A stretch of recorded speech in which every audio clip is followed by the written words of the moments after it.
Hey there, and welcome to This Explainer. Today, we're diving straight into the secrets of transforming that pesky communication anxiety into real, everyday speaking power. Whether you're gearing up for a high-stakes job interview, leading a big team meeting, or maybe you're just looking to feel a bit more comfortable chatting at a social event or even practicing your spoken English, your voice is absolutely your greatest tool. So, we're going to unpack the art of articulate confidence to give you practical, everyday boosts that you can start using right now. Okay, here is our quick roadmap for today. We're going to hit 5 main stops. First, the articulate confidence journey, then overcoming the speaking fear, body language and connection, clarity in everyday speech, and finally, we'll wrap up with some daily speaking boost exercises. All right, let's jump right into section 1, the articulate confidence journey. So, have you ever just completely frozen up mid-sentence? You know the feeling, right? Your heart starts racing, your palms get a little sweaty, and suddenly the exact word you were looking for just literally vanishes into thin air. Well, if you are nodding your head right now, please know that experiencing this universal fear simply means you are perfectly normal. You are not flawed. It's a completely natural biological response to feeling exposed. See, when we perceive a social threat, our bodies just flood with adrenaline, getting us ready for fight or flight, which, super annoyingly, momentarily hijacks our brain's language center. But feeling that way absolutely doesn't mean you're a bad speaker. It just means your biology is doing its thing, and honestly, it means you care deeply about how that conversation goes. And that brings us to the absolute core focus of our explainer today. Articulate confidence is 100% a learnable communication skill. It's grounded in having clear speech and a really positive physical presence. What it is absolutely not is some kind of innate genetic trait. Confidence is a muscle you can train. It's not some magic gift you have to be born with. We so often look at these amazing public speakers and kind of just assume they popped out into the world ready to deliver a keynote address, right? But they didn't. They learned the exact mechanics of clear speech and they practiced them daily until they just became second nature. Anyone, and I literally mean anyone, including you, can build this muscle with just a few simple, consistent reps. Moving right along to section 2, overcoming the speaking fear. So the real game changer here is that by simply acknowledging our nervousness, instead of actively fighting against it, we actually dramatically lower our anxiety and really open the door to growth. Think about it. When you try to push the fear away and just keep telling yourself, don't be nervous, you're actually creating this whole secondary layer of anxiety. You literally become anxious about being anxious. It's an exhausting cycle, and it just totally drains the mental energy you actually need to speak clearly. Instead, try just silently saying to yourself, you know what, I feel nervous right now, and that's okay. Naming the fear genuinely tames the fear. It disarms that heavy emotional intensity, which then allows your brain to redirect its energy right back to formulating your words and making a real connection with your listener.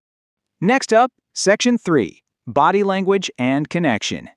Let's think about the stark contrast between two very different physical approaches and how they either completely block connection or actively invite engagement during your daily chats. Let's look at a closed posture first, looking down, crossing your arms, tensing up those shoulders. This doesn't just broadcast to your audience that you're uncomfortable, it actually physically restricts your diaphragm. That makes your voice sound smaller, more breathy, and kinda shaky. Now let's flip that to a confident posture. We're talking direct eye contact, a nice open stance, perfectly relaxed shoulders. This actively opens up your airway, giving you a much richer, properly projected voice. Plus, there's this totally fascinating psychological feedback loop going on here. When you purposefully put your body into a confident stance, your brain actually receives those physical signals and starts to genuinely feel way more confident on the inside. How cool is that? Now, let's map out exactly how you can pace yourself during, say, a high-stakes job interview, a weekly team meeting, or honestly, even just a casual chat at your local coffee shop. This proves that confidence is really just a series of small, super manageable moments. In those crucial first 10 seconds, your only job, literally your only job, is to establish direct, warm eye contact. Don't even worry about having the perfect opening line, just connect visually. Then, as you move into the 1-minute mark, your focus shifts to clear articulation. Just breathe, slow down a bit, and really enunciate. And finally, around the 5-minute mark, or whenever things are naturally winding down, intentionally deliver a really strong closing thought. Try not to just let the conversation trail off awkwardly into the abyss. This simple 3-step approach takes that massive, overwhelming idea of being a great conversationalist and breaks it down into incredibly achievable little milestones. All right, section 4, clarity in everyday speech. Let's talk about some incredibly common speaking mistakes. We're talking about rushing through sentences, mumbling words, avoiding eye contact, overusing filler words like and or just overcomplicating really simple ideas. Now please, whatever you do, don't view these mistakes as failures. Instead, look at them as universal stepping stones that we literally all use to figure out exactly where our speaking practice needs the most focus. Like, if you know you're a rusher, your specific goal is to start inserting intentional pauses. If you're someone who uses way too many filler words, your goal is to practice just embracing the silence instead of filling the air with ums. We all do these things, especially when we're learning to speak a new language, or really anytime we step outside our comfort zone. Pinpoint your personal hurdle, and you instantly know exactly what you need to practice next. And that brings us to Section 5, Daily Speaking Boost Exercises. Okay, by following these super simple daily steps, you're giving yourself a highly tangible speaking boost that will steadily build up your self-assurance over time. Step 1, read a short text aloud every single day. This is an absolutely phenomenal way to train your vocal cords, practice your pacing, and dial in your pronunciation, all without the pressure of having to come up with the words yourself on the fly. Step 2, practice speaking in front of a mirror. Look, I know it might feel a little silly at first, but watching your own posture and facial expressions is hands down the fastest way to correct that closed-off body language we talked about earlier. And finally, Step 3, speak up in one low-stakes social setting every single day. Ask the barista how their morning is going. Toss a brief positive comment to a coworker in the elevator.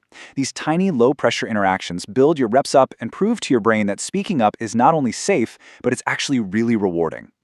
I just absolutely love how this powerful quote reminds us that mastering your communication skills is really just a matter of pure persistence and positive reinforcement. Every confident speaker was once a beginner who simply refused to stay quiet. Seriously, the people you admire most for their eloquent, super engaging communication style, they definitely did not start out that way. They stumbled over their words, they felt the exact same anxiety you do right now, and they made all of those common mistakes.